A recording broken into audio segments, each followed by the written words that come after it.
আসাদনগর পুরাতন শাহী মসজিদের সম্মানিত সভাপতি সাহেব এখানে উপস্থিত আছেন, এই মসজিদের সম্মানিত ইমাম সাহেব এখানে উপস্থিত আছেন, আমাদের এই মসজিদের সাধারণ সম্পাদক সিরাজ ভাই, আমার অত্যন্ত কাছের মানুষ এখানে উপস্থিত আছেন, অত্র সম্মানিত মুরব্বিয়া এবং আমার দলীয় ভাইয়েরা এখানে, আমাদের দলীয় আমাদের সেন্টু আছে, আমাদের আরেক বড় ভাই অধিক ভাই আছেন, অনেক নেতৃবৃন্দ এখানে আছেন।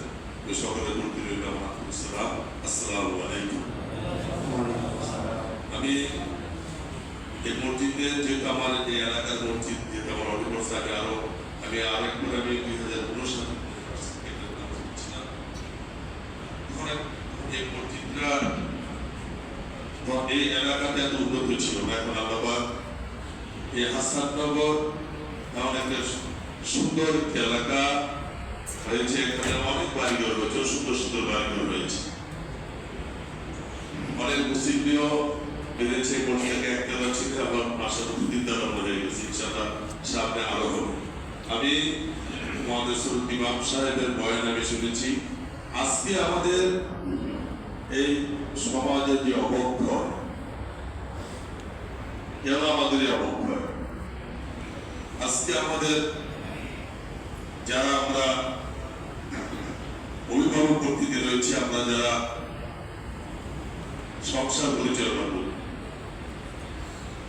আমরা আমাদের সন্তানদেরকে বাংলা শিক্ষিত করার জন্য আমরা কি বেকুল হয়ে যাই।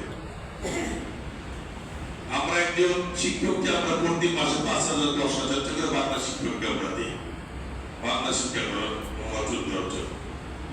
ওইসব ছাত্র ছাত্রীরা বড় হয়ে তার বাবা মাকে ভুলে যায়। অনেকে ইঞ্জিনিয়ার হয়েছেন, অনেকে সেনাবাহিনীর বড় বড় অফিসার হয়েছে, বড় ডাক্তার হয়েছে, দেশ বিদেশে তাদের অনেক বড় বড় ডিগ্রি রয়েছে।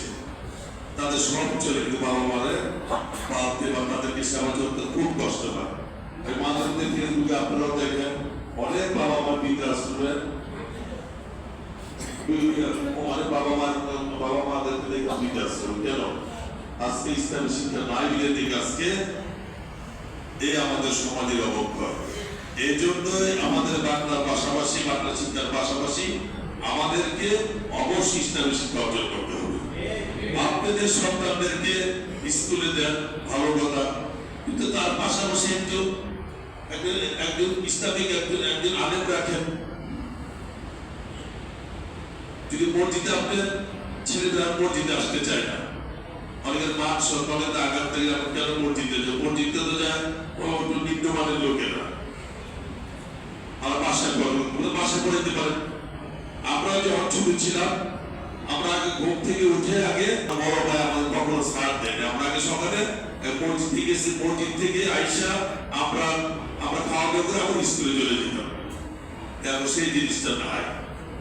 আজকে কেন নাই? আজকে আমাদের সচেতনতার অভাব। এই জন্য আমাদের বাবা মাদের, আমাদের অভিভাবকদেরকে আমাদের সচেতন হতে হবে। আজকে শিক্ষার মানকে ধ্বংস করে দিয়েছে। পূর্ববর্তী একটি সরকার পথবাদ দিয়েছে।